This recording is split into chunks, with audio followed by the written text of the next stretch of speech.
Greetings, fellow armchair Imagineers! Tiki here. And Blue Dragon 5. And here we are in the future, Steven Universe future, and it's bright! Alright, that's all you get. Okay, Dragon, we are finally talking about Steven Universe future at the request of our favorite Claude, Mr. Claude Coringa. Just shouting him out right off the top. Claude! Yeah, Claude. Get it? Claude. Our favorite Claude. Our favorite personal Claude. All right, so Dragon, we're talking Steven Universe future. Do you want to give our thesis statements and then go into the song, or what? Yeah, sure, why not? Yeah.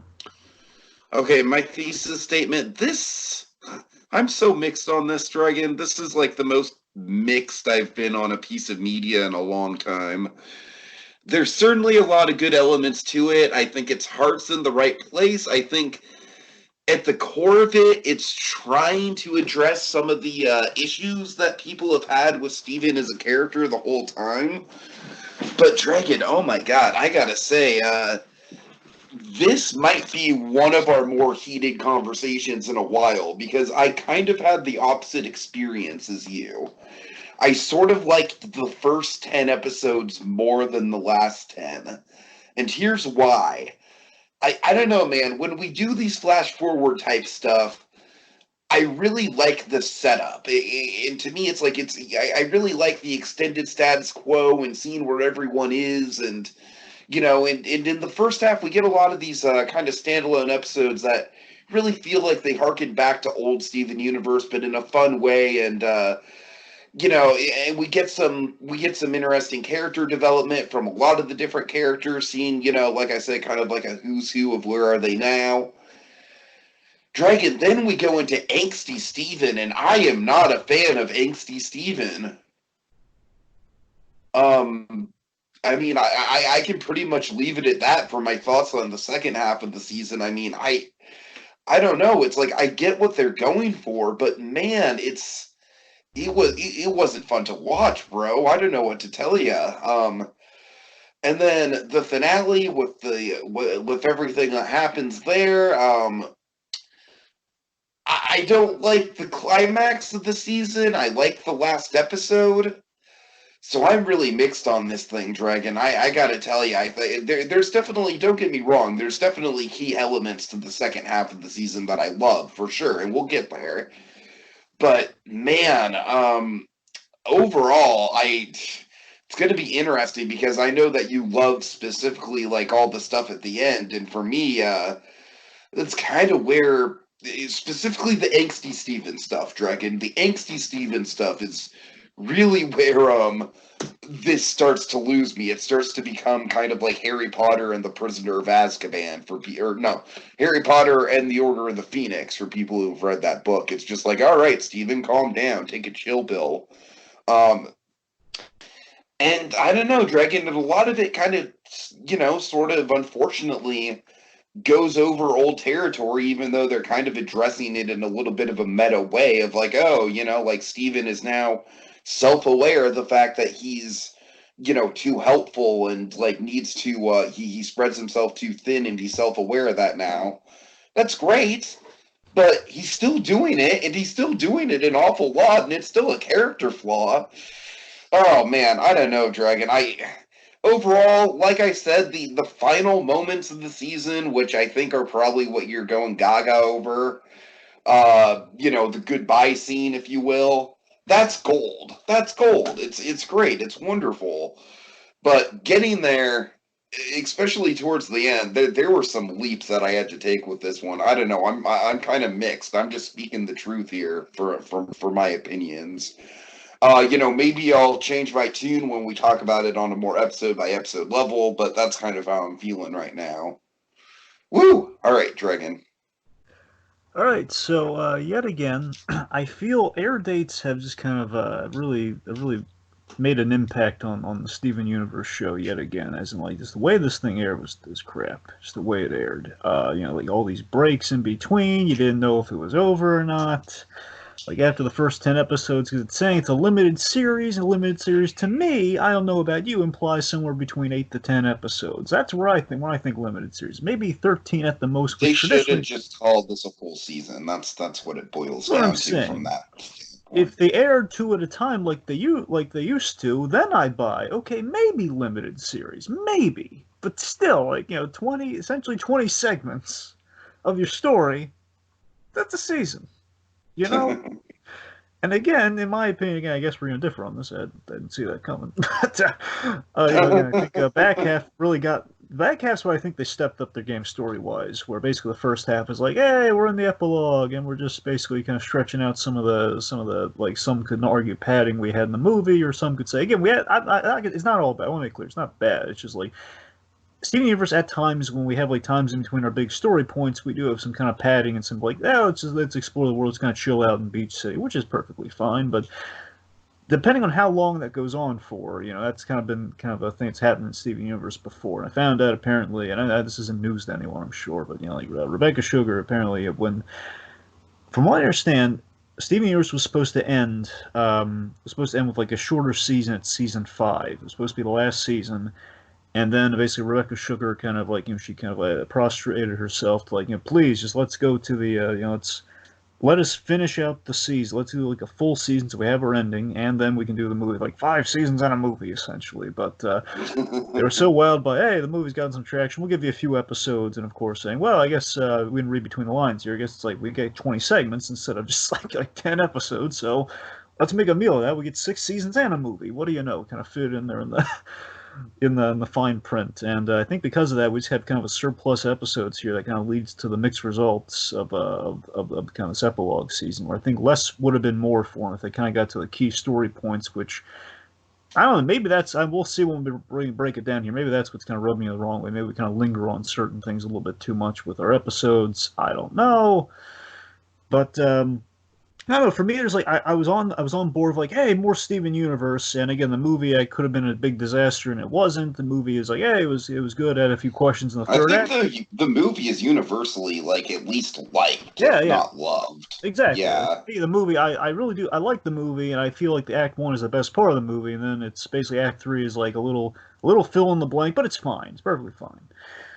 And first act is exceptional. Then the third act's like, it's okay. It's just a little like kind of fill in the blanks. But anyway, the point being, you have that, and it's like, okay, this is a good epilogue film. And then okay, the epilogue's still going. Okay, Right, and that's kind of what we're right. left with. And initially, I was like, hey, more Steven Universe. And then there was kind of a lull getting to the second half of those first 10 episodes. And I was like, okay, now we're just kind of spinning our wheels and being the sense. And basically, the point that it ended on with the 10th episode, the 10th segment, I'm thinking, is that the ending? That can't be the ending. And again, for like months and months and months, I'm thinking, oh, well, I guess at least for like 2 to 3 months, I'm thinking, okay, I guess that's the ending. And they're not telling me when they're coming back. I mean, I really hope it's not the. That's a weak sauce epilogue, and thankfully they came back for. I think we can be on the same page of at least a really solid finale, at least a decent like, epilogue finale, one could say. So The epilogue finale is yeah, good, yeah, for yeah. sure.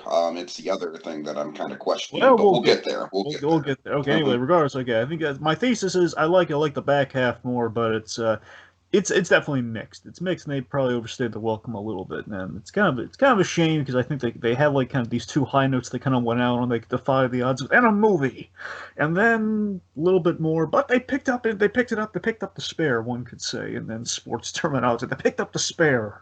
It wasn't like a strike, but it was a spare. Okay. All right, so Dragon, before we get started, you know what to do. Let's do it. We The crystal. gems. We always save the day. And if you think we can't, we'll. Always find a way. That's why the people Of this world. believe in Darn it. amethyst. And pearl. And Steven. Steven. Dragon, by all intents and purposes, that's probably like one of the last times we're going to be able to do that. That's kind Yeah. of depressing. Yeah, it is. Remember the high points of the Steven Universe recaps when we could actually like air it on my monitor and we didn't get copyright struck and we could do reactions right there. Oh man, that was Yeah. great. Mr. Greg, I literally gave like a standing ovation to at the end of it. Pearl, and Top Hat and Tails, man. Nothing like it. Nothing like it. It's over, isn't it? Right, Isn't it? don't you All right. start. It's a long conversation. We can't get to that now. All right, little homeschool dragon. So this is kind of setting the tone. First of all, let's get started with what do you think of the concept of little homeschool itself? Like, what do you think of the world building and everything like that? All right, so First of all, I do like that we get this episode kind of narrated by Steven and sort of sort of bringing a new gem into the mix, and that was kind of an interesting narrative choice there. Go ahead, sorry. anyways, okay, little homeschool, of course, kind of like the little Italy, kind of sort of like a little Italy for for Beach City in a sense, but little home world, little kind of splice of kind of the home world culture, as it were, the I German like home. how it mixes the home world with the kindergarten in a way. Yeah, yeah, which is nice. So basically, it's kind of picking up with something we established in the movie, where again we kind of had a little bit of time jump in the movie, pretty much to this status quo, and again we kind of had this setup, and it's kind of nice to explore a little bit more here. Kind of we're status quo through the eyes of a new gem, like a recently fixed ex-corrupted gem. Importantly, we set up, and again, on the rewatch, kind of these fun little details that kind of jump out to you, like his kind of the process of kind of fixing a gem with like little bottles of like kind of like almost like bath soap of from each of the diamonds, because when all the powers are combined, you fix a corrupted gem or a shattered gem. One could say fix them up right and right and good, and then basically you find them a little place, a little homeschool. And again, we kind of see like some fun little nuggets of little homeschool, and also like the other status quo things we check in on, like space trees. I love space trees just as a pun, but also it's the fact that Lars always been to Just the space. concept, man. Just I love it because it's very Disney Dragon. It's very like I could see this as a Tomorrowland bakery. You know what I mean? But also, it's nice to see Lars get his own place. He's out of the donut shop. He's still working in pastries, and Yeah, again, he's yeah. been to space. That's really nice to see how he's grown there. And you have the Sadie killers going on, and Connie is preparing for. The point is, we set up everything this season's going to be playing with a little bit later on. So Connie doing her college prep stuff. Uh, so again, we have kind of our culture melting pot set up with a little homeschool, which is nice. Everyone kind of finding their place. Almost kind of a Wes Anderson vibe, a little bit of a Rush vibe, one could argue. Let's see. So of course, I love Pearl. Basically being kind of the teacher of all the technology of the Earth to the gems here, like a little phone demonstration with the hollow Pearl. Very funny. Right, right. So big. The important thing of the episode here is Jasper. This is like the one hanging Chad we had from the end of the show and the end of the movie. So it's like, what about Jasper? So we did kind of. Jasper, I will say right now, is my favorite part of this whole season. Man, I love what they did with Jasper That's through the and thing. That's the through. best thing you got to give this season. The whole Jasper story was handled very well.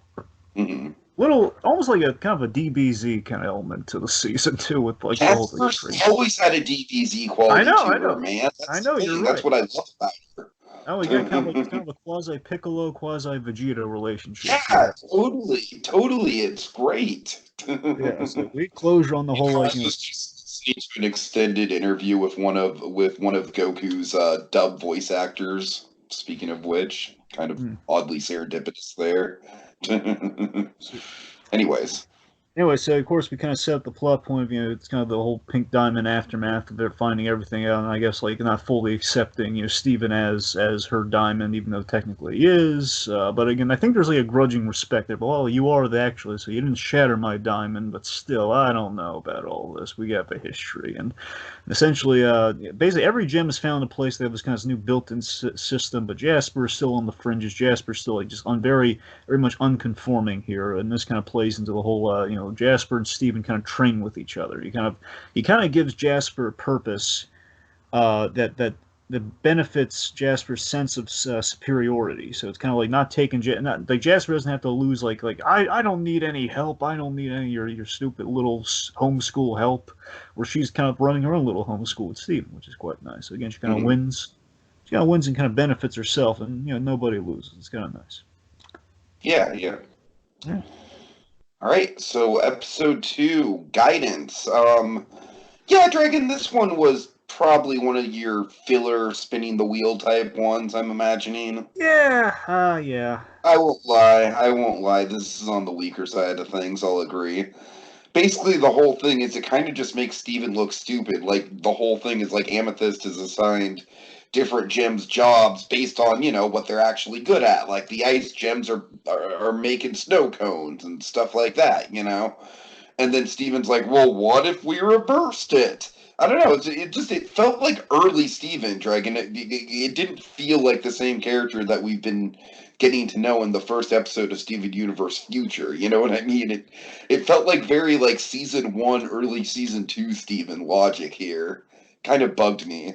So here's the thing. Here's what I think the fatal flaw is that, well, speaking of fatal flaw, is that we're exploring Steven's fatal flaw and we're establishing it, and I think we kind of do it better when we kind of pick up with it in the back half. Here, we're doing an episode identical to this one. It's a little bit more dramatic, where it's like we're seeing Steven's fatal flaw. Of course, he thinks his only job is to fix everything, and he has to make sure again, like the solution's already there. But it's a little like Homeworld though, because they used to do it on Homeworld. Well, maybe that's what they want to do because they're good at it. Steven, it's like again that doesn't reflect well on him. Basically, we're just putting in the play that Steven's fatal flaw is that he needs to fix everything. He needs to have a very active role. He can't just let things lie.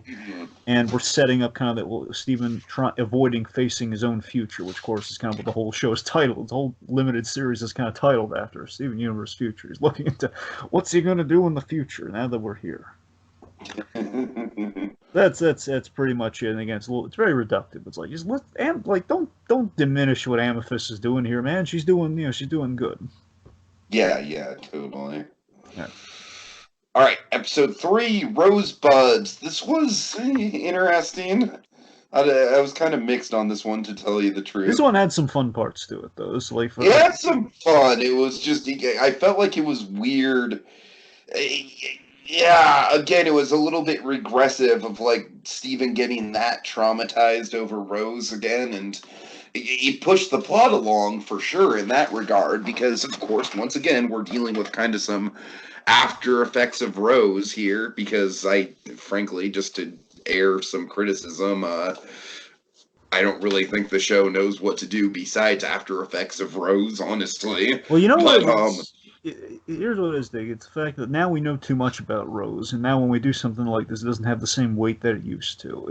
Absolutely. Like, we now know she's Pink Diamond. We saw that. We kind of did even did some really great Pink Diamond aftermath with Spinel in the movie. I was like, excellent. Okay, Pink Diamond did some even worse stuff that we didn't even know about. Just left that poor Spinel just standing there for eons. and again, here's like, okay, just the gems who haven't looked like Rose. And the reason we get an episode like this is because, oh yeah, remember those zoo guys we met during the Big Diamond fiasco last season or so. And everyone's favorite characters. Yeah, the zoo weirdos, those guys.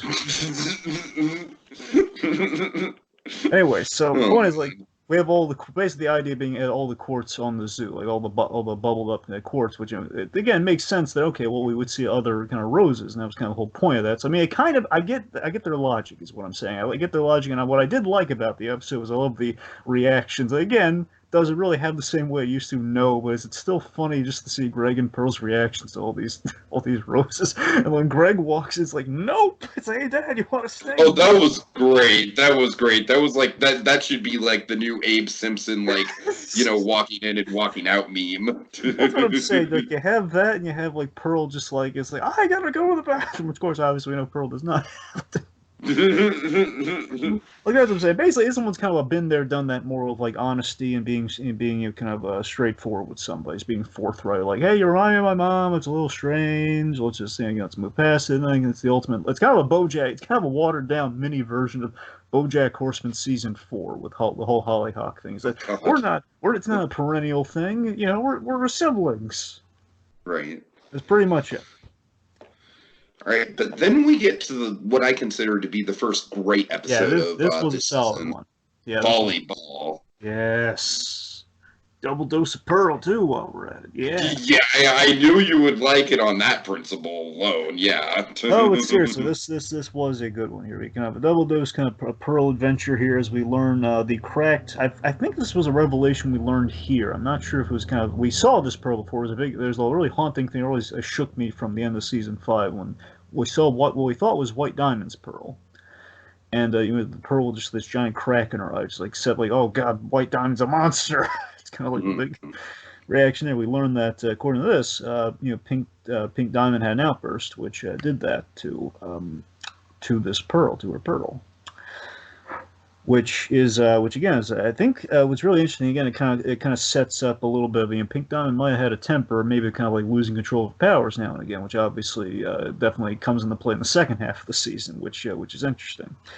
I love the Pearl world building. I love the shell. Oh God, I love going to the shell factory. This giant, like just like this giant clam, clam shell, basically. It's kind of like I believe it's like a giant shell with like Dee Dee Mango's voice. Also, like all the pearls are kind of from this facility. Yeah. And I love the parallel of like I think the idea is Pearl is kind of parallel to Steven trying to move forward here, where we have kind of our Pearl just gone so far from where she was in the first season, also going up against this damaged Pearl, who's very much indicative of the past, and a Pink Diamond, which both Steven and Pearl are trying to move forward from. And let's see, we just have again the rejuvenation thing was really scary too, and like, oh God, what's gonna happen to Pearl? You're gonna get condensed and like mind wiped again? Not again. We already did that in the movie. We can't do it again. Right.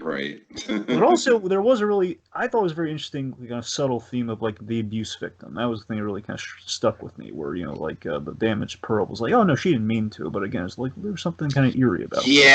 Yeah, almost kind of like the victim blaming themselves in a way, kind of some themes of that, which, of course, we all know Rebecca Sugar, love her or hate her, she doesn't shy away from putting themes like that in her work, so... Yeah. So it was a nice lesson, of course, meeting of kind of the past and the present of it all, but also, again, a double Pearl fusion. Pretty cool. Just want to get that in there, too. Want to be involved in all that. Crazy fusions later on, bro. We are. Oh, God, we're going to get some crazy. Speaking of which, so let's get to the next one. Oh, God. I don't know how to feel about this episode. Yeah, this episode might be the wild card episode of the season, to tell you the truth. This one's kind of dumb, but I'm not mad at it. It's just kind of dumb. That's how I feel too. It's like it's harmless, but it's I don't know. To be honest with you, I feel like there were better ways that we could have used both of these characters, because I feel like, especially Eyeball, I feel like Eyeball deserved better. Eyeball absolutely deserved better. Aquamarine, whatever. It was a fun way to use Aquamarine, I'll admit that. But Eyeball deserved a more cinematic ending than this. You're right, because Eyeball had the really effective, like when we just had like the big revelation that there was a shattering, and that's kind of when the big thing of the trapped in a bubble is a great kind of not a bottle episode, but a bubble episode, one could say. It was really solid. Anyway, so memories aside, so I will say some positives I really liked about this one. I love the vague pranks thing. It was a hilarious run. It's this whole like they TP'd the car, but really just left all the toilet paper really perfectly wrapped up in a pyramid on top of the car, and. It gave me tomato soup, like juice packs. Well, don't you like tomato soup? Well, yes, I do. But oh God, like the mundane pranks, like the half-hearted pranks, I thought were hysterical. But basically, yeah, we have kind of a villain team-up fusion, which we haven't had in a long while. Which we kind of had with with Jasper and Lapis. But again, Lapis not really being a bad guy. The point we had kind of a unique kind of a former villain. We had a fusion of an orthodox sort. This case, this is a fusion where basically the episode's about trust and rehabilitation, and I feel it's a little half-hearted, and I feel it kind of hurts it a bit for me, where it's like, what are we saying when, we reveal that they were planning against Steven the whole time, his instincts were right. Oh, yes. Okay. Uh-huh. Yeah, sorry. Just felt a little half-hearted by it. I did like the big poignant moment we had with Greg's hair being cut, though, and I really wanted to see him go. Man, that was fantastic. Yeah. That, Trying. honest to God, was probably one of the most dramatic moments of the whole season. I know it sounds so silly, but it's just like they maimed the hair, man. They maimed like Greg Universe's most defining characteristic, the giant mane. Steven, why is Greg in the bathroom crying? That's what I'm saying. The episode has moments like that, but and again, like it's are those not screams of fun? Again, Steven gets vindicated with the whole like, yeah, they were evil the whole time. I felt a little cheated. I want to see Steven pound the tar out of those those two despicable characters, and they just get away scot free. It's like, come on, man, they caused trouble. They were planning against them. I don't know. I don't know. I think they missed the mark on what they were saying. They had some fun moments along the way. It's a bit. Also, Amethyst's drawing was hysterical. It's just like, Yeah. look at these terrible drawings. I mean, what's even like? It's just, those are my drawings. That's great. Okay. All right. Oh God. Then we get to episode 6, a very special episode, Dragon. I'm not even going to beat around the bush. This was my least favorite episode of the season. In concept, I like this one. In practice, not so much.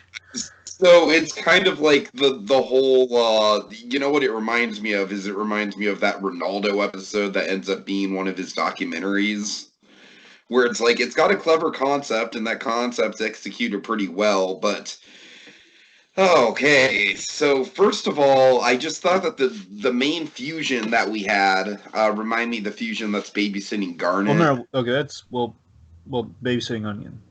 Oh God, I'm Rainbow. sorry. I mean Garnet and Steven babysitting Onion. Yeah, I'm sorry.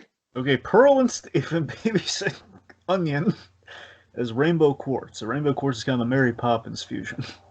Gotcha. Then we have I found her Sunstone. to be obnoxious, Dragon. I found her to be a little obnoxious.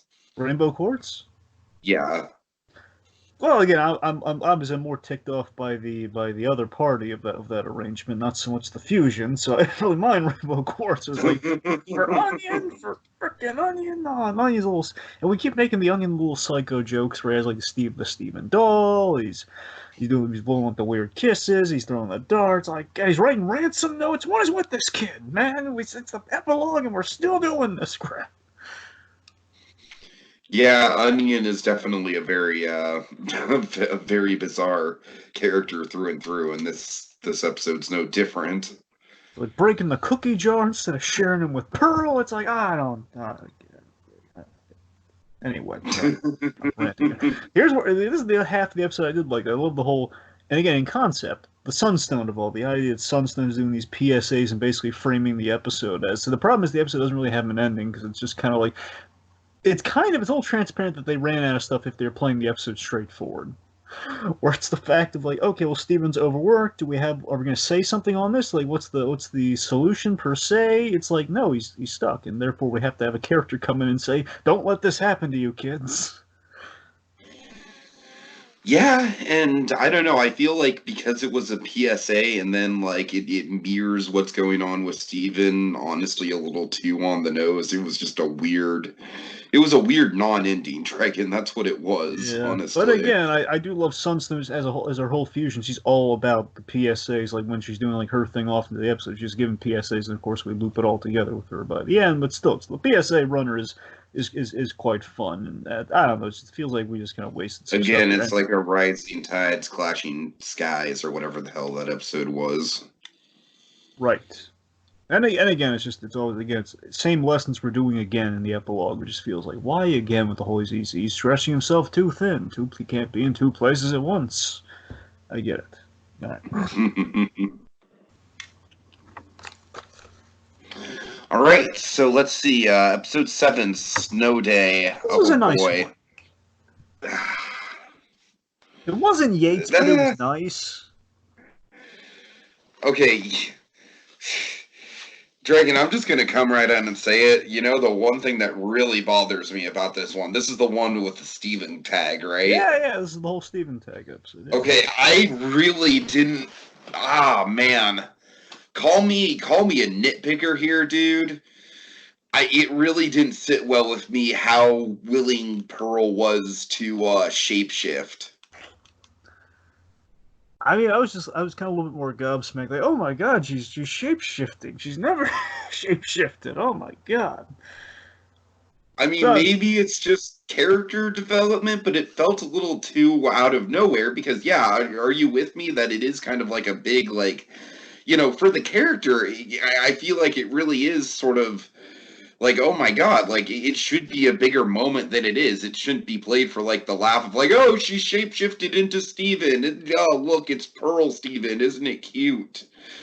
well, to be fair, I don't think it was supposed. Even if she, I don't. We just didn't know Pearl could shapeshift. I don't think it was supposed to be that dramatic a moment because even if Pearl could shapeshift, unless they're going to take a whole episode about her like trying to shapeshift to do Well, something. Dragon, the reason why Pearl doesn't want to shapeshift and that it's a dramatic thing for her is because of the whole pink diamond of it all. Think about it. Well, even then, I mean, is she afraid to shapeshift just because Pink Diamond shapeshifted in the rose? Is that what you're saying? Yeah, that's what I'm saying. I'm saying that shapeshifting in general kind of has a weird connotation with her. At least I that's the way I read I it. don't know if I read it the same way on that one. Fair enough. I hear what you're saying because I'm saying she's around like Amethyst and Garn who shapeshift all the time, man. I don't know about that. All right, that's fair. That's fair. Anyway, well, here's what I love about the episode. Here's why I just kind of like. Again, I'm not gaga over, but I do appreciate. I like the elements. Here's the thing I like most about the episode is I've always adored how the gems are kind of like the mother figures to Steve, and I've always loved like basically it's them kind of realizing the kid's growing up.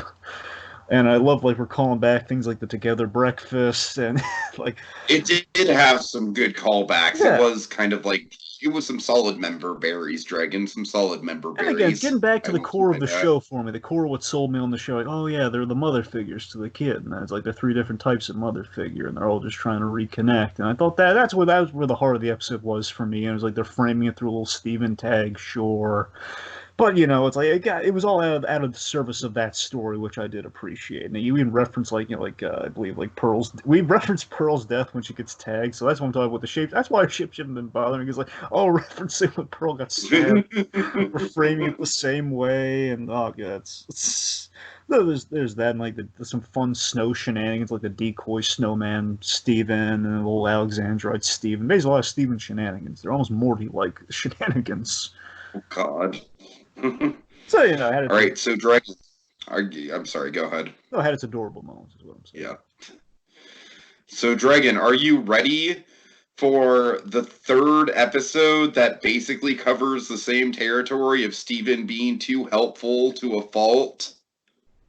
Then boy, do Am I have I? an episode for you.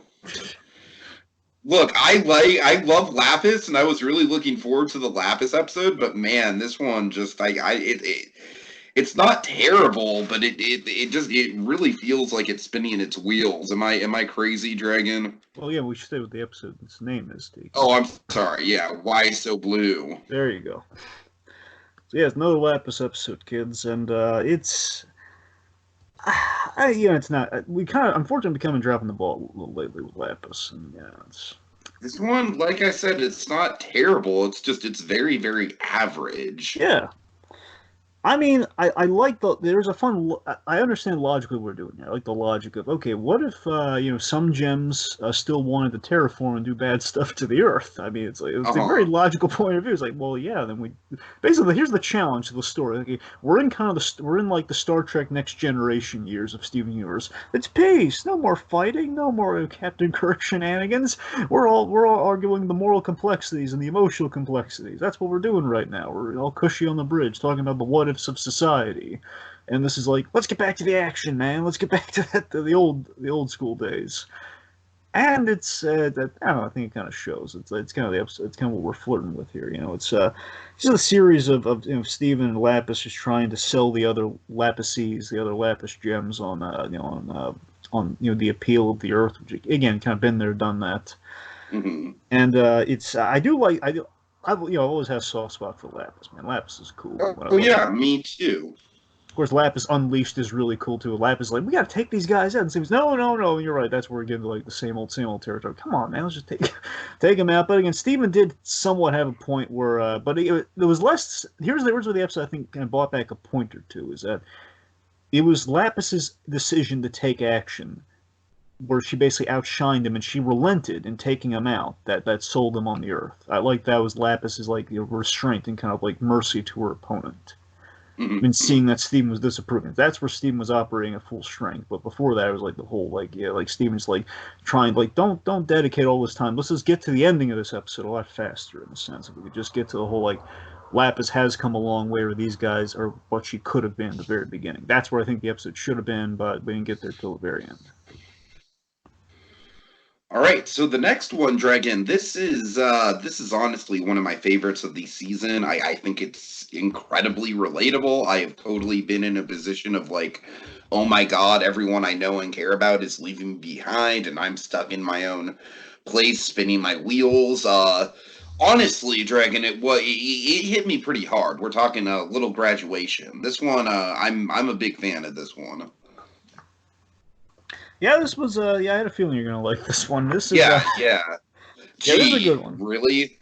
Yeah. You couldn't tell from my traumatic, just like, oh, I have no friends, everyone's leaving me behind, I'm about to turn 30. Okay, getting a little sad now, getting a little maudlin. Let's All right. wrap it around. So, but yeah, it's basically the off colors are about to graduate. We learned that Lars and Sadie. I'm not sure how well. I don't know. It's a good episode, but I'm just saying the whole like revelation about where Lars and Sadie are is basically just kind of indicative of like, we're working with the episodes that we have. I don't mind that we covered one episode. I'm basically voicing that some people are really bothered by this whole. We just kind of glazed over what happened with Lars and Sadie here. Honestly, I don't think we glazed over it. I think the whole episode's kind of framed around it. I know I think that's the counter argument to which I'm on board with is that we just covered like it was private. Why do we have to know everything that's going on in their lives? It's called Lars and Sadie. It's called Steven Universe. But yes, it's basically again the whole theme of moving forward. Though that's the whole episode's framed around. Again, like all of his friends moving forward is basically Steven putting his own future into perspective, and this again frames what the whole season's about. Again, if you had like we do this a little too often throughout the season. If you can only do it in a certain select episode, this is the one to do it in. And we examine. Also, we examine some relationship growth that Steven's also going to have to kind of face a little bit later through Lars and Sadie with Shep. Yeah. Which according to interviews is supposed to be a non-binary character. That's what I heard. I think everything looking at Shep and I believe it sounds. I think it's non-binary. I think it's well represented. I think it checks out. Yeah. So I do like that Cartoon Network basically just allowed Rebecca Sugar to kind of just go nuts with the LGBT stuff this season. It's really no holds barred. Yeah. So I love. So this is really great. I like how Steven and kind of his reaction to all this. He's clinging the status quo for dear life to avoid going to the unknown or putting kidding terms. The I don't know. To avoid going to the I don't know. And has like puts this giant, basically kind of goes almost like Brainiac, kind of like Brainiac Red Sun, if you will. It's kind of bottling the whole place up, and unfortunately, it's kind of closing in. Everybody's kind of suffocating them all by keeping them close because there's one of them to go. And of course, it's kind of this. We're setting up. We've been setting up in a couple episodes now. Steven he turns all pink. Kind of the emotional instability is kind of triggering his diamond powers because the boy we learned is a diamond. Yeah, we should talk about the pink form. That's actually something we've kind of been sleeping on. Yeah, it's basically been building it up since the first episode with Jasper. So kind of like he's kind of been like a distressed state or like in a kind of a battle distressed state. The pink diamond powers will come out and it'll kind of turn pink, and again progressively he's becoming more and more diamond-like. And so far it's been just kind of like in those earlier examples, just kind of like things like, oh look, new power of the week, he's fast like the Flash for a spell. What do you know? And in cases like this, when he's emotionally getting like really wigged out by stuff, it's like, oh god, I'm actually bottling my friends and I can't turn it off until I work through the catharsis. Ah!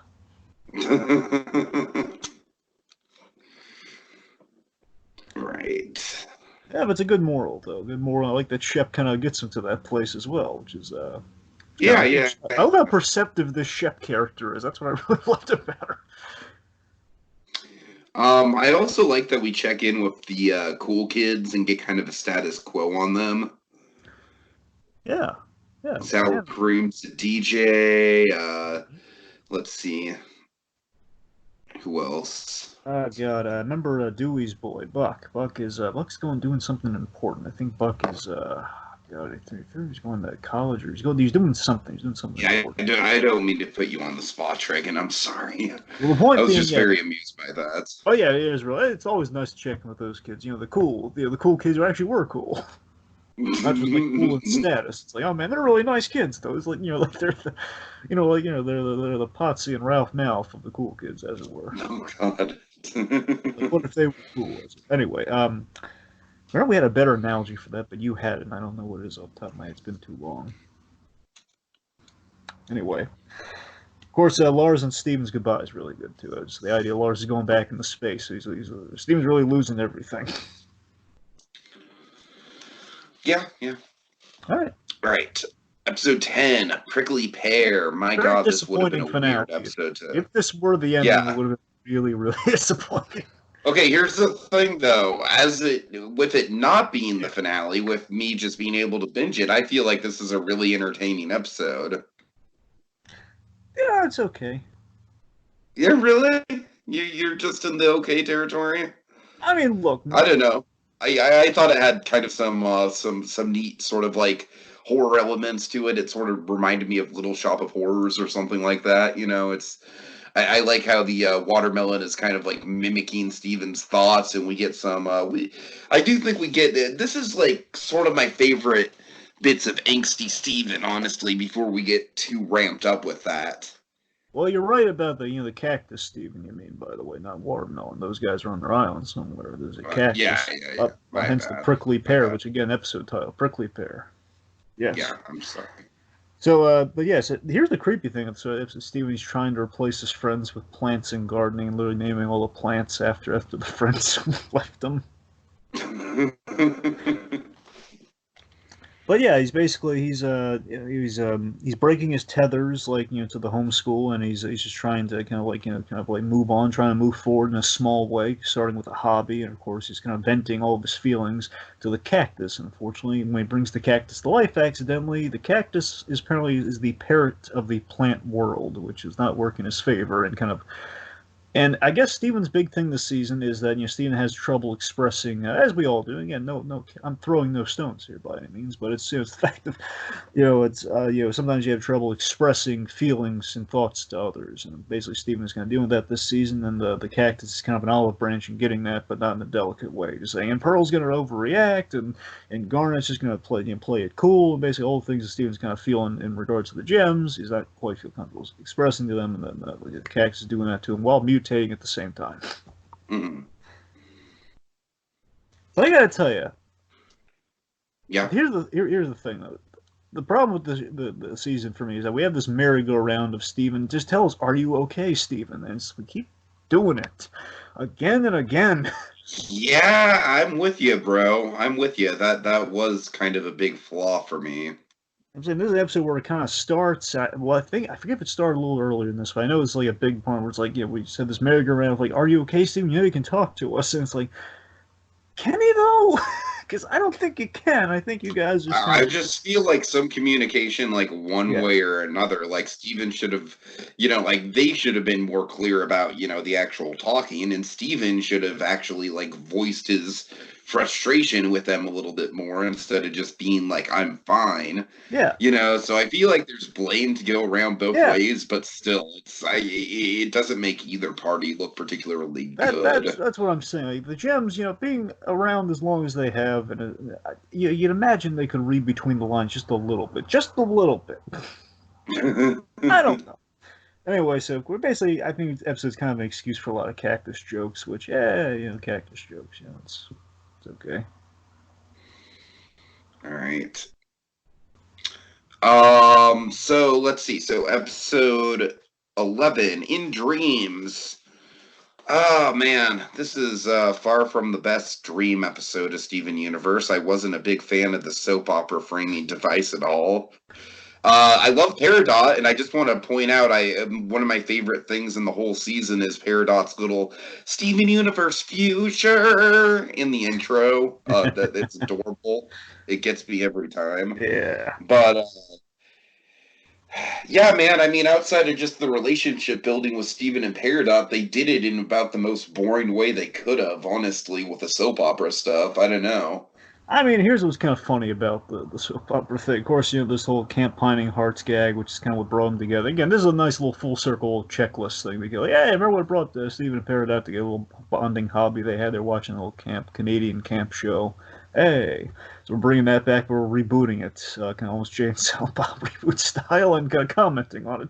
And like what if we threw a shade of the CW and Riverdale into this thing, which I'll admit is quite funny. But again, basically that I love the idea of them getting together and kind of complaining about the reboot, which again is a little meta, given what this kind of is. Given it being it's not a reboot, mind you, but it's continued. It's a time jump, continuation, epilogue, sort of thing. But the idea is like you be unsatisfaction with like kind of a new direction for a show, which is a little meta, and that's kind of funny. But then we get to the half baked, dream within a show thing. Mm-hmm. That's the thing we've done so much better so many other times, like Kiki's Delivery Service. That was okay. We've done better in the past though. Like the whole the chili tea, I think it was. Chili tea. I don't remember. I'm sorry. That's back when we were younger men, folks. Anyway, so here's a bit I don't buy. I don't buy this whole Stefan thing. I don't buy it. Stephen makes himself into the big hunky lifeguard. I don't buy that. That's too ego driven. That's what I'm saying. That's what got him into this mess in the first place. I don't know. It's them trying to break the whole season. That was kind of funny. Them trying to break like where their storyline would go, but then they lost me. I don't know. So it's a weak sauce episode. I think pretty same page on that one. Yeah, for sure. All right, now 12. Right, so episode 12. Really? Right? I don't know. It's not. Look, it's again not Yates, but I thought it was a step up from the last two. Is what I'm saying. I mean, it's like I like the idea of Bismuth and Pearl having a thing. I just don't think it's developed very well. I don't know. First of all, I was casual. Say the episode. Sure.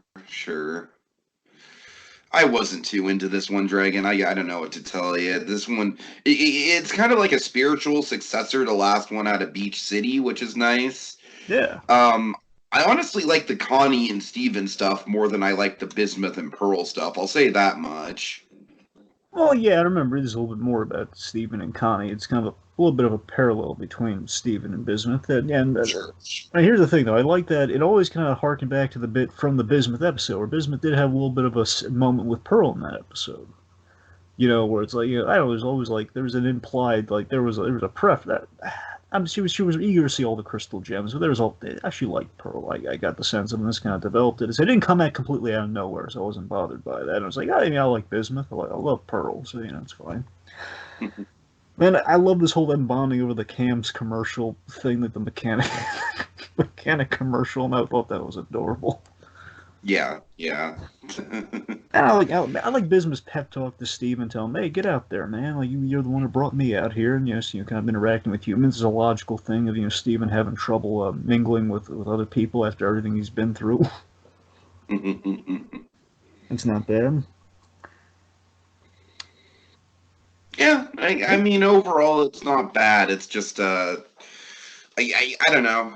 Like I said, I guess it doesn't come out of nowhere, but maybe I wish that we would have developed the Bismuth stuff a little bit more. And you're not wrong. I'd argue because it kind of just goes away.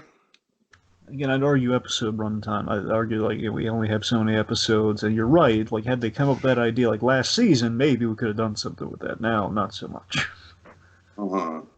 Yeah.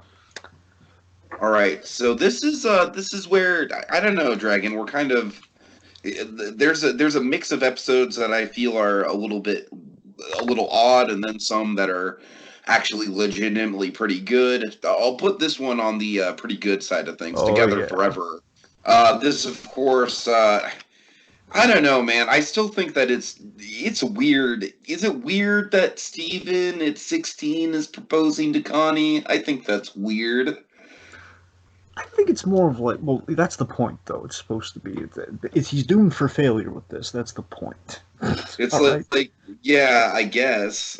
Well, first off, again, the idea is we're setting him up for a fall. That's what the whole episode is, and that's what the point of the episode is. And it's in addition to that, too. Again, remember, the kid, the way he ages is really off because he's been like 14 for 5 years, and then he ages to 16 after like 2 years. The point being the the age thing is him being part Jim. It's a little strange. So regardless of the fact that if she were just to say yes, I think it'd be like a promise, like we'll get engaged once we're legal. Essentially, I think that's the point. But it doesn't even go that far. So I really like this episode. Let me say that too. Um, this is when things get really good. This is when we kind of start really getting the ball rolling. Like, okay, now we're telling some stories. Now we're warranting this return to Steven Universe with stuff like this here, where Steven has fear of the effects of like a long distance relationship with Connie, and he's if she goes to this what is this Jayhawk University, which is really really far away. It's like the California versus the versus like I don't know, like the the East Coast, kind of the East Coast essentially. You can go any number of beaches, but I butchered it, so we're just gonna move on from there. Anyway. Look, I don't dislike the episode at all. I just think that like it makes me wish that maybe like he was 7. I don't know. Just 16. I understand what they're going for. It feels like a little too young even for like an innocent. It doesn't even work childhood mistake. He's doing. Yeah, exactly. I It is a childhood mistake. You're absolutely right. It's supposed to be a flawed idea. All right, fair enough. Well, one thing I love how he gets proposed though. Yes, between Ruby and Sapphire. Yeah, that's usually the uber romantics of the gems, just like propose. Hey, get married to him, man. It's a great idea. And again, Steven's logic is again like if it's less like being actually married to, it's more like we could be Stevani, man. Like that's kind of the ultimate. We do that on the regular. Let's just make it official. Let's do what we do with Garnet. Let's get really kind of a two ring sort of fusion marriage thing. We'll do the same. Okay, you know what though? You know what? It's interesting that you bring that up because I feel like that is what scared her. I don't necessarily feel like, the potential of getting married at some point is what scared her. I think the potential of living life as Stevani is what scared her because she has fun with Stevani, but she doesn't want her life. You know what I mean? I feel like it's one of those things with, you don't want to devote your whole life to the crystal gem thing, even though you respect the crystal gems. That'd be a step too far. I think you're right, but I think both things kind of lead her out to because you saw when he basically was bringing Stevani into the mix, that's when he completely lost her. That's what I felt. Those she's all like, wait, what? She's caught off by the proposal. She's not saying no necessarily. She's caught off by it. Then Stevani enters the frame. And that's what. Okay, off the table. We can't do this. No. But that's the thing. I mean, I love again. It was so crazy, man. Again, it gets you. I think the trick of the episode is it gets you to root for this crazy proposal idea, like Ruby and Sapphire kind of frame it. And we have this amazingly romantic picnic on the beach where they first met. We have this great music and everything playing, the great music cue. It's romantic, like a great song, I should say. It's doing this nice little song on the beach about being together forever. And you have like the little glow ring that they got from when they were kind of bonded as Stevani with the whole the rave. Really nice. Basically, she gives him like a not now response, like maybe, but not now, which again is nice. And basically, this episode to me is kind of like has less of an upbeat than We Need to Talk. It's worse, beloved We Need to Talk, the big Rose and Greg episode. Huge, very great romantic gesture put on, kind of the son becoming the father in a sense in that regard, only more of a crestfallen thing. We literally set him up for a fall. When he falls, he takes out half the beach with him. He blows up, and I love Garnet in the episode. Garnet was the best part of this episode when she comes in at the end. They're telling him it was a bad idea. Follow those two say they're hopeless romantics. but that was a nice message of Ruby and Sapphire. The idea that they do kind of have their own lives, especially now in the future when they're not actually afraid to separate from each other. That's a nice development on Garnet's character. I'll tell you on the rewatch, the line that just really stuck with me. I think the most genius line in the whole thing is when Garnet explained to Steven, a soulmate is a compliment, not a missing piece. I thought that was genius. It's like, yeah, you're right. It isn't. Steven's looking for a missing piece to himself. He's trying to find out what to do with himself for his future. Even Connie is his future, as he defines it. Therefore, be with Connie. Let's make it official. Put a ring on it, so to speak.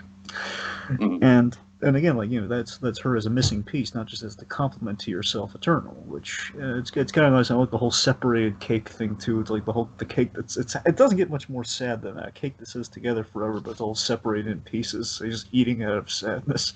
I'm gonna eat it anyway. So this is I love this episode, man. Again, it's I don't know if it's a romantic in me or not. It's like, you know what? I know it was doomed for failure, but it was a beautiful tragedy. I hear you. And again, has a great aftermath, which brings us to the next episode. All right, next episode, Growing Pains. All right, Dragon, this is where we get into angsty Steven for me. This might be a little bit of a tipping point. The fact that we spend about 3 episodes of Steven just getting pissed off, like aggressively pissed off over pretty petty things, I don't know, man. There's a line for me that kind of gets drawn here. I don't think these are petty What do you things, think? though. You don't. I don't think they're petty, though. I mean, these are like things. When we get to the next one, I think the next one's a lot more justified. I'll make that. I'll say it like that. But I mean, this again is him like he's in a really vulnerable emotional state after he views that he's been rejected by the girl of his dreams again for very reasonable reasons. But it's still he's crestfallen. So if his powers are linked into the emotional state, they're manifesting themselves via the heartbreak. Obviously, they'd be at a whack here. So I think we're logically following some really good stuff here, and he goes for his first doctor's visit. Well, it's just like once again we get a Steven Universe story about powers linked to emotions being out of whack. So I don't know, Dragon. I know you're trying to defend this, but like and you know, like I said, it's all subjective. But I mean, just kind of let me have my opinions here. Sure. Yeah, look. You're welcome to your opinions. What I'm just saying is that even if we've done this before, we haven't done it in this way before. Because I mean, here's where the episode really wins points with me. Here's where the episode really I was going through the motions. Then it really just kind of wowed me at a certain point. It wowed me with the whole PTSD moment.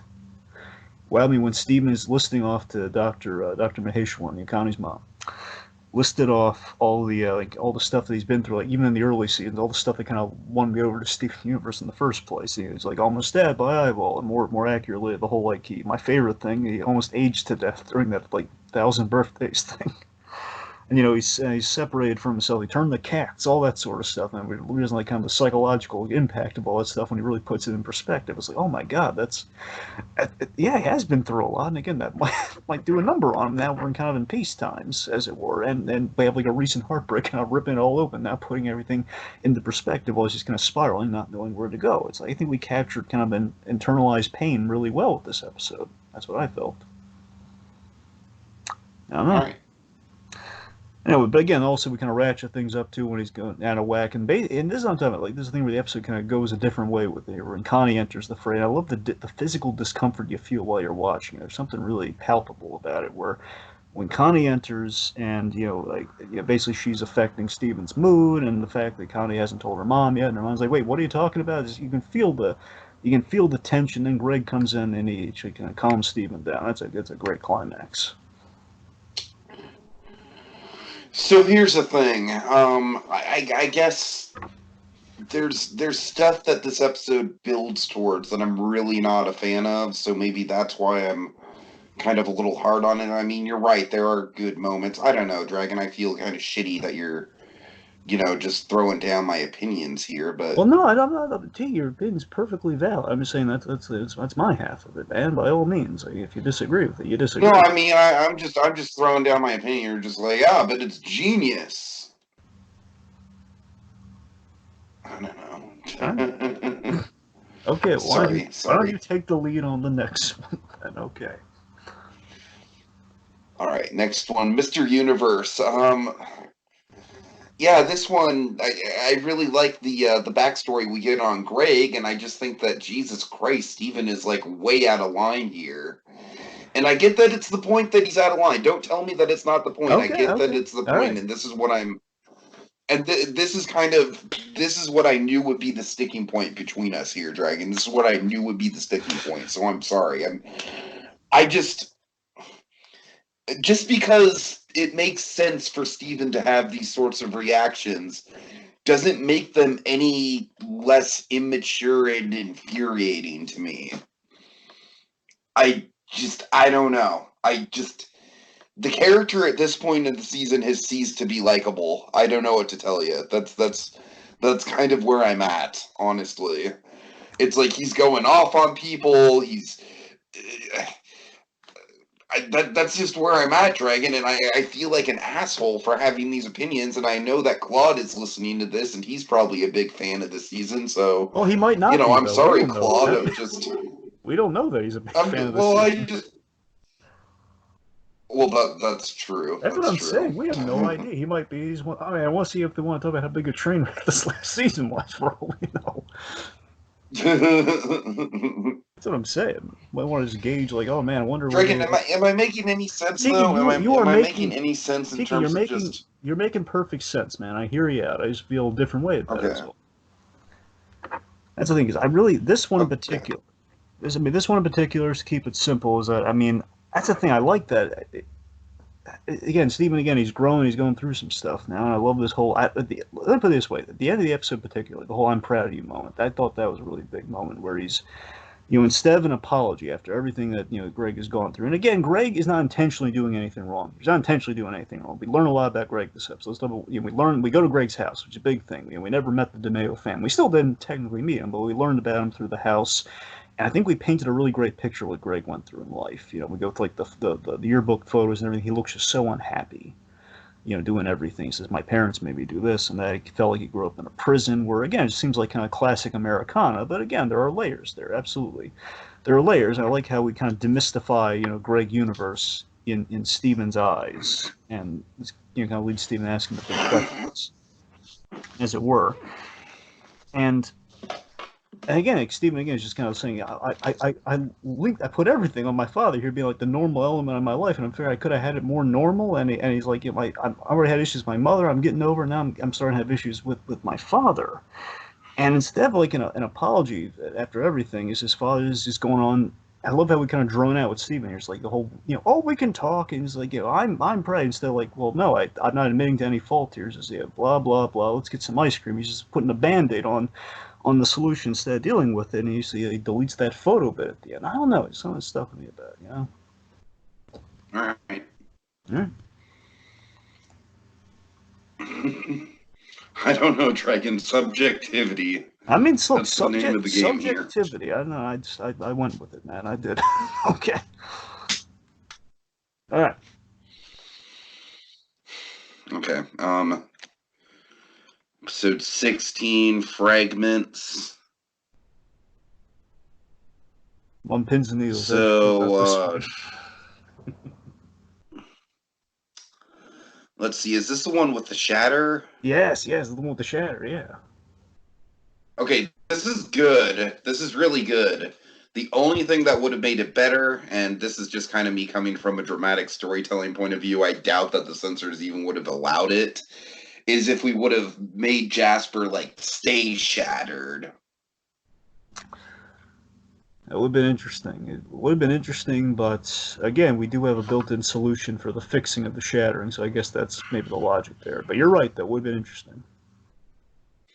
But, other than that, it's just, I feel like this is probably a compelling high point of the, shall we say, the angsty Steven arc. And the angsty Steven arc is probably like the big, will you like this season or will you not like this season of, a fan opinion. I just feel like the more on board you are with angsty Steven, the more on board you are with this season. But I am on board here. I am on board with, just him getting his aggression out on Jasper and it leading to just like a big dramatic kind of like Batman kills sort of moment in a way. Yeah, more like Batman kills Ra's al Ghul if he can just bring him back, but yeah. Sure. That's a better example, yeah, but still. It's, You're right. It's very dramatic. It's a really cool it's a really cool kind of climax of the Steven and Jasper arc, and we're going to get a nice bow on the Steven and Jasper arc towards the end of the season. I liked it a lot. It's one of my favorites of the latter half of the season, Dragon. A big old DBZ battle in the woods. Yeah, now, you know what one of my least... Oh, I'm sorry. Go ahead. But I was just going to say, again, like, a little glimpse of Warrior Steven. I love how malevolent Steven gets towards the end of this, too. He says, you're right. I have been holding back. Oh, God. I love the abrupt cut and just that whole, like, just the reveal of the shatter is just perfect. And just the frantic revival. And then, of course, just that gobsmacking, like, I bow to your strength, my diamond. Just seeing Steven's horrified reaction again. This begins the arc of him becoming the Diamond Man. Oh boy. All right. So next up, episode 17, Home World Bound, clever title. Yeah. Dragon, this is what I'm talking about when it comes to angsty Steven, man. Steven is just he is just taking his aggression out on everyone, and it's not likable. And this is just like I said, it's the sticking point. I don't like angsty Steven. I can't get behind angsty Steven. I can't root for angsty Steven. I don't know what to tell you. Like, with this episode, it's nice seeing the Diamonds again, and it's nice seeing Spinel, and I like Blue Diamond's song, but God, just angsty Steven is just really he's a killjoy for me, Dragon. He's a killjoy. And again, what's so funny? I believe you said this earlier, but again, it's like I guess in your sense, it's kind of an overestimation of like, hey, we're tired of little Steven just being the oversensitive. Oh, I gotta fix everything. I hope everyone feels comfortable. It's an overestimation of that, Dragon. It's totally an overestimation of that.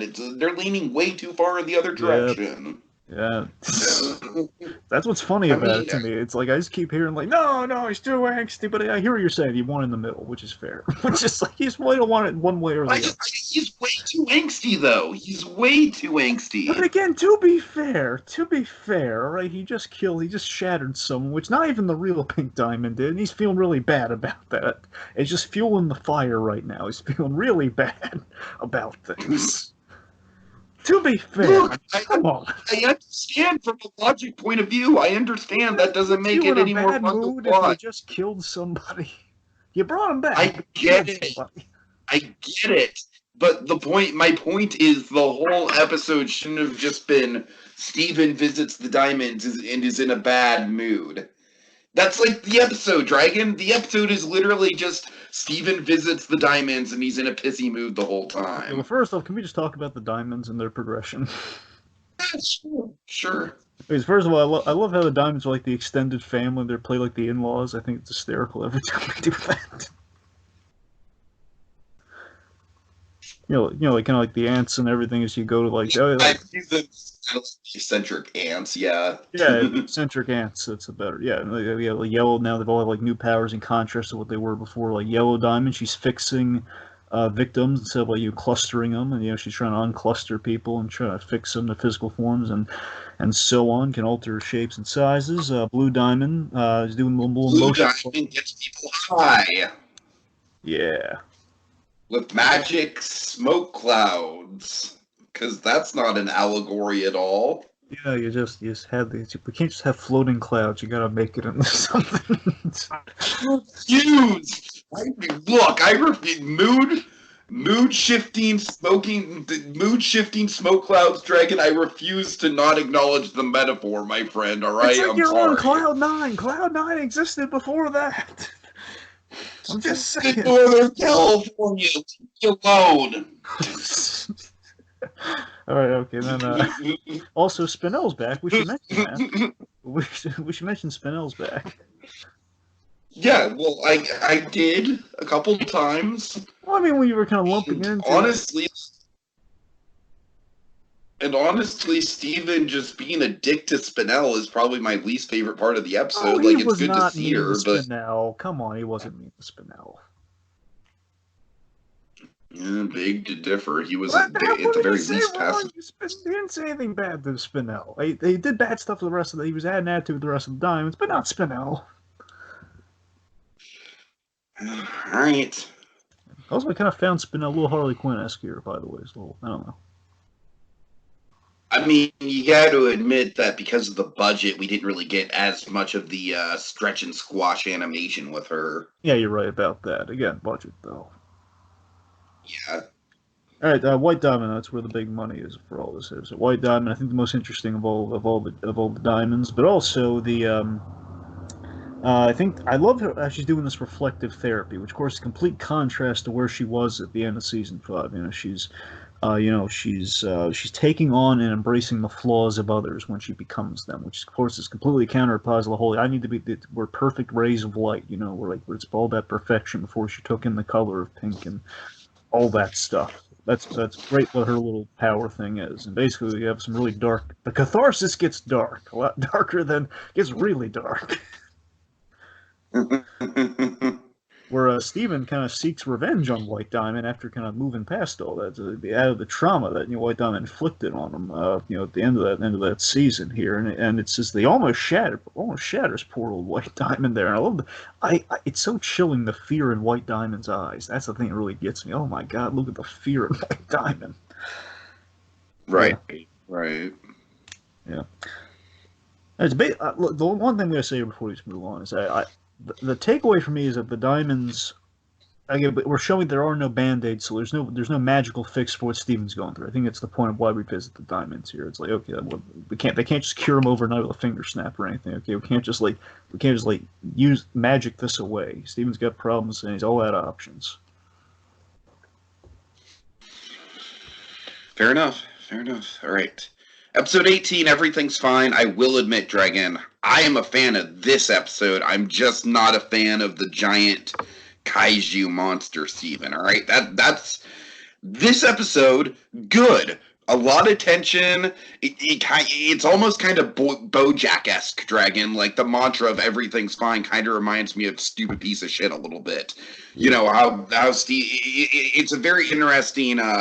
It's a very interesting kind of dive into Steven's mental illness. You know, it is, I think, kind of the most poignant dive into his mental illness. And then visually, we get a lot of just morphine and Dragon. This is the episode. This is everything that I feel like. That I feel like something like Fragments or Growing Pains was sort of building to. And I think the payoff is great. I just think it was a little slow getting there. It is a very suspenseful episode. I like how many characters are involved at this point. I feel like the season has done a really good job of kind of I don't necessarily think any one side character gets an overwhelming amount of screen time, but I feel like that's probably for the best, because I feel like each of the side characters get their moments and get stuff to do, and none of them really feel that left out. And so as we're gearing up for the finale, I feel like all the chess pieces, if you will, are kind of being set up and put into place. And then Kaiju Steven happens. That's really... I'm not a fan of Kaiju Steven. So Kaiju Steven really unsold you. Yeah, I love everything about this episode up until Kaiju Steven, man. Kaiju Steven was a step too far for me. It's so strange. Like, it goes to Kaiju Steven. Like, what if you just told somebody so in Steven Universe, after all these years, it's gonna end with turn to a giant kaiju monster of some like, wait, like a giant.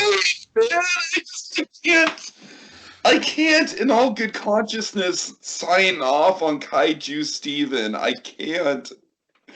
Maybe if the design was cooler, but I don't like the design.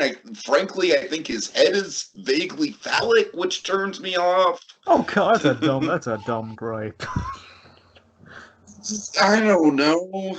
Head's vaguely phallic. That's the dumbest thing. It's vaguely phallic. God. All right. Anyways, well, let's break down Everything's Fine first, because we're kind of chomping at the bits to talk about 19. Well, you're chomping at the bits, literally. Anyway. Okay, but yeah, so Everything's Fine is... here's the thing that just puzzles me, T. Again, this is all going on about Angsty Steven. This is the build of Angsty Steven, though. It's all stemming from this, though, and you're loving this. I guess I just felt like there were too many episodes of Angsty Steven. I feel like the build-up could have maybe been cut in half. All right, well, maybe that's it then. But anyways, this one. Here's the thing for me, though. I love this episode. I love where it goes, but Steven's going to break down there. But I think the problem is, like, how is no one calling him out on the destructive nature of what he's doing here with this whole Everything's Fine thing, like comparing with any of the evidence from any of the other episodes and this now, just like there's like, Steven, listen, again, we're doing the merry-go-round. If you need to talk, it's like, well, yeah, but you could just stop him from destroying half the town and sit him down. It's like, Steven, something's a little off, man. We should talk about this. Right. That's what I'm saying. But again, the serious side of things are, so Steven is in denial over becoming a diamond. All he has the little diamonds in his eyes and everything. He's getting the poofy hair, just like Pink Diamond. This is really great. He's just putting this positive spin on a very bad situation as he quote unquote helps. And this is the better version of the second episode with Amethyst. This is the better version of him actually going around interjecting when he shouldn't, but we're saying something about it instead of like same old, Uh-huh. Was a little fun fact. I love that Garnet's a therapist in her off time. Just want to get that out there because it's really funny. Garnet's a lot of things in her off time. I like a scout and the leading the scout troop, or little bird watching. That's what I'm saying. Garnet with hobbies, man. I love She's it. got a lot of hobbies. Yeah. It's just sad seeing Steven so diluted this episode, which of course leads to the big intervention, which of course leads to the big, desperation listing all the events of late, and that is the intensity of that scene. Uh-huh. The big climax. All right. Can we talk about I Am My Monster, please? Okay, tell you what. Let me get one last thing, and then we're gonna get to I Am My Monsters. One last thing. All right. Okay. So again, with the intensity of that last scene, I love that he's saying, I keep messing up, and everything's fine. If so long as I fix everything, which is how he's justifying the whole idea. Smash White Diamond. I actually shattered Jasper, but I fixed her though, which is motivating all the stuff that he's done here. And it basically calls the series out on the premise of everything. And basically, the whole series being all these expectations on this one kid. And again, all those expectations on one kid. You got to be like your mother. You got to be yourself. Mother, self. It's gonna drive the angel in this kid to crack and turns him into a monster, which they then physicalized, which then brings us into 19, which is I Am My Monster. Okay, so first of all, I feel like the whole premise of this is very derivative of Ralph Breaks the Internet. I'm not saying that Rebecca Sugar plagiarized it or anything. I'm just saying we've seen this type of metaphor storytelling before. Second of all, Dragon, it ends in a hug. A hug is the solution. You just... Well, what did you want? It's not that simple. It's just I don't know what I wanted. Well, it's at the very look. It's not safe. I'm sure there was a follow-up conversation, but still, it's they had to stop him from being a monster and destroying the town for a beat. Okay, maybe it should have been a little bit more centered on Connie, where it could have been a beauty. It could have been a Beauty and the Beast style scenario. Yeah, but everyone's involved, though. They make it this big epic moment. That's what I'm saying. I think it should have been more personal. Connie could just walk up to him. They had to slow him down. So that's what I'm saying. Connie could have just walked up to him. It could have been a King Kong style thing. But they ended up being a King Kong. They flung Connie to his face, and she had her moment with him. It shrunk him. Look, I just think that it's very cheesy that after all this, the power of love and, just Steven being the ultimate pacifist and everything, and while this series calls all that into question, a hug is literally the thing that saves the day. I feel like that's a little bit of a mixed message there, Dragon. I don't know. Okay, I'm going to compliment your point here. There's two things. Okay, one. Okay. Cluster, man. The cluster showing up was pretty cool. Giant cluster arm. Kind of neat. Yeah, I won't deny that. That is cool. Yeah, sure. Okay. Secondly, what I do like here, and the thing that I think the thing they should have focused a little bit more on and expressing it the way you're going on here about is that I think the idea we're trying to get across is that we reciprocate all the friendship this kid has built up over the years, and basically they're all the friendships kind of paying off here. They're all coming to his aid in this final moment. For this moment of catharsis, which basically the only way they can visualize apparently is a hug. And the problem here, and this is where I come to your point, is that I think the problem in all this is that they wrote themselves into a story corner. Okay, we built up some really good stuff here. We kind of led to the big kind of moment of catharsis, but we need to kind of make it a big thing. It's going to be all the inner turmoil. We got to bring it out physically, and I guess we're going the monster route. But okay, giant monster, emotional catharsis. How do we make that work? How do we blend those two things together? I got nothing. So we hug, and then we catharsis, and we imply most of it off screen. But we save it with the epilogue. We'll save it with the finale. Totally. Well, wait, where do we go from here? We'll time jump in like a month forward, and then we'll do the epilogue. Really? Is that how we're gonna? Yes, that's all we got to do right now.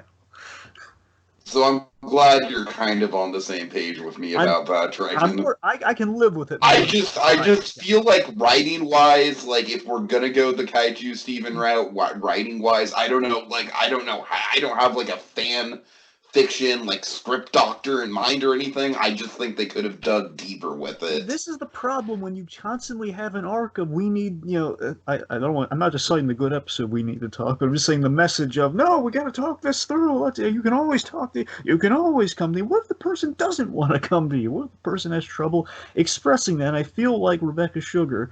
And the story does. What we did is that we expressed that well, and we expressed the problem well. We didn't have a solution, and that's because it's a problem that doesn't really have a solution. Doesn't have much of a solution, and that's the thing. This is the best. I think they did the best at what they had, Tiki. But it was they wrote themselves into a corner. Simply, that's what I can live with that because I sympathize. Like there's no way really writing yours. We can't figure out a way to write out of that, so it's what we got. It's okay, but it's not. It could have been better. I mean, giant monster, I didn't see coming personally. I didn't see giant kaiju coming either. All right. All right. So the future, episode 20. I'm going to give one little nitpick. Okay. One tiny nitpick. All right. I think the time jump should have been more significant. Well, how so? Because the time jump is like a month. I think maybe it could have been like a couple of years. Like, okay, well, like what age do you want to see him at? Like 18 or 18 or or something like that, or even like 20. But Dragon, that's just my whole like my dumb like Incredibles. Like I want to see aged characters. Damn it! Yeah, you're a time jump. It's not good enough to get me Team Steven. You are a time junkie, my friend. It's always like I want. I am. I love my time jumps, Dragon. I love my time jumps. I want to go to the future. I want to go to the future. I don't care how much it's gonna cost. I want to go to the future. Well, you're one to talk. I mean, I imagine the Toy Story movies are some of your favorite movies, so... I'm not the one complaining, but it would be incredible. It didn't time jump like we all thought they would. Oh my god, don't you get me started. Incredibles 2, there's way more problems with Incredibles 2 than just the fact that they didn't do a time jump anyways. That's a can of worms right there. Boy.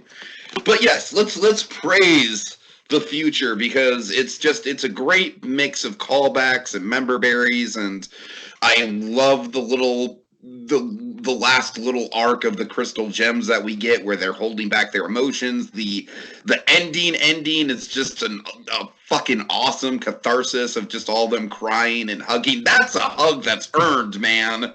That it is. So, but the future, though, I mean, I love the full circle. They had me from the cookie cat of it all, man. That's where they had me.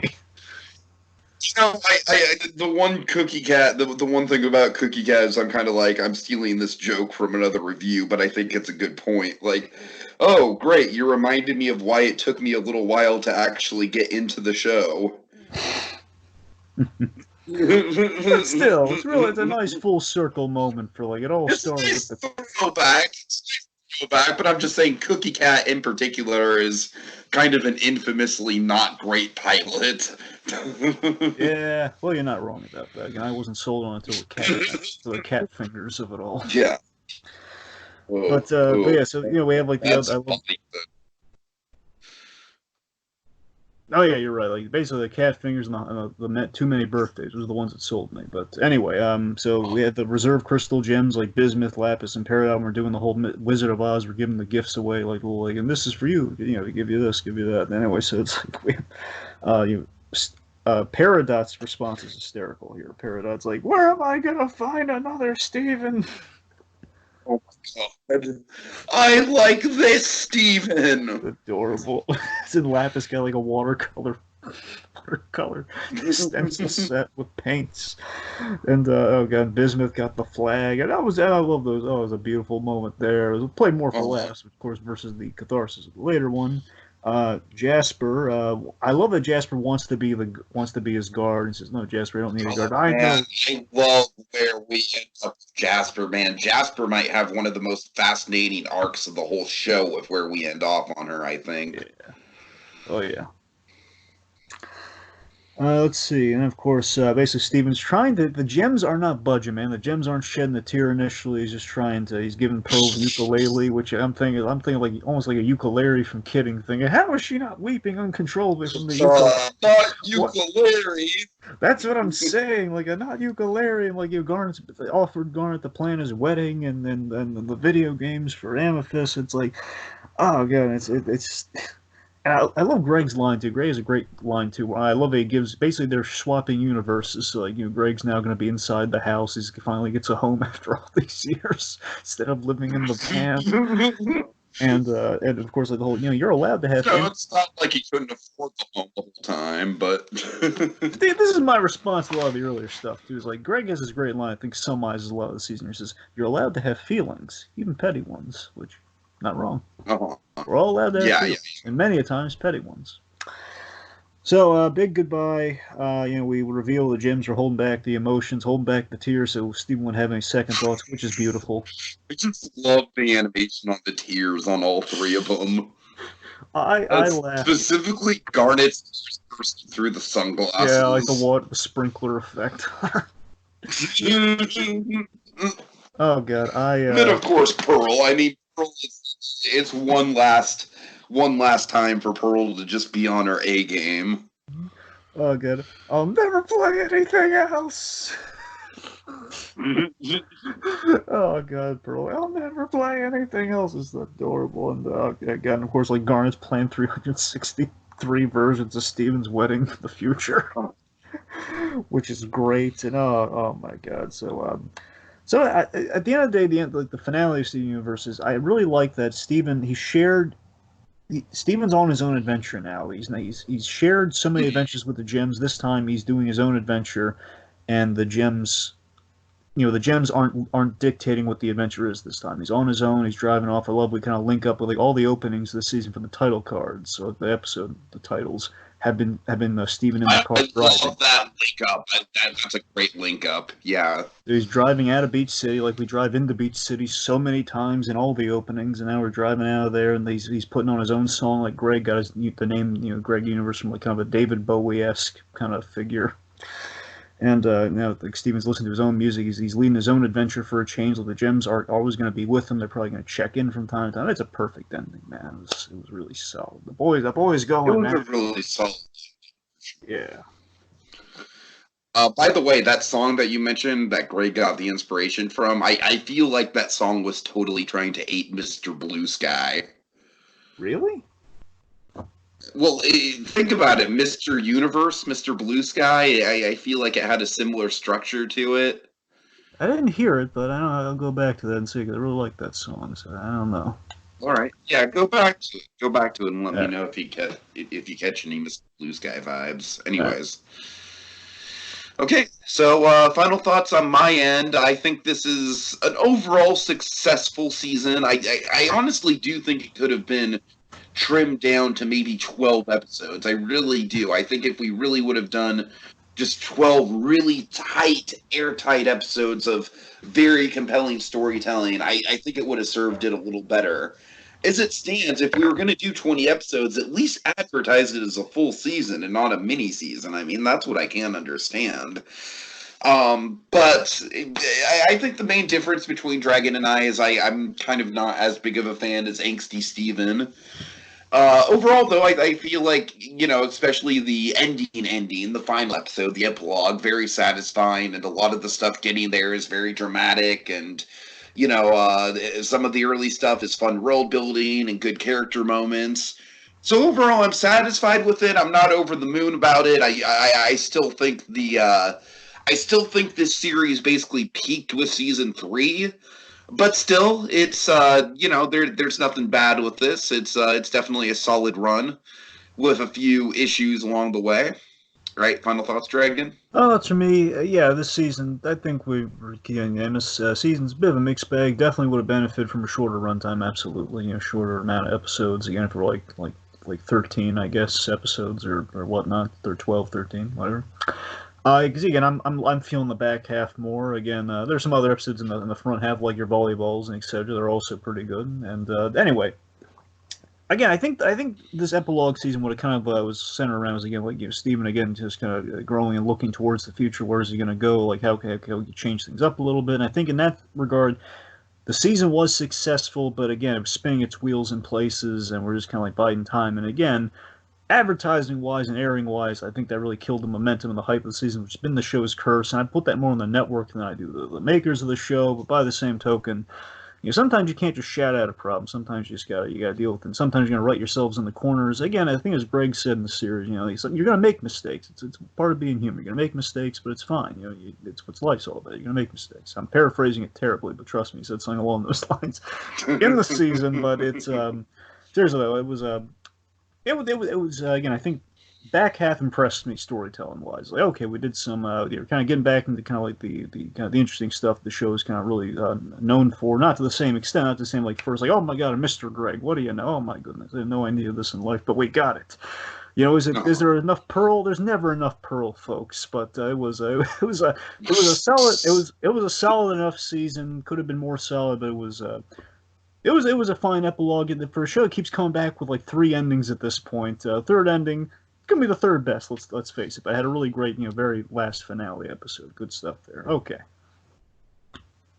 All right, folks. Thanks so much for watching, and we are the Crystal Gems for the last time. We are the Crystal Gems. We'll always save the day. And if you think we can't, we'll always find a way. That's why the people of this world believe in Tiki, Dragon, and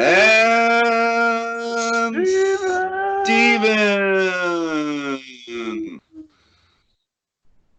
It's over, folks. Isn't it? You can go home now. It's Leave. Oh, isn't it over? Leave. It's over. It's over.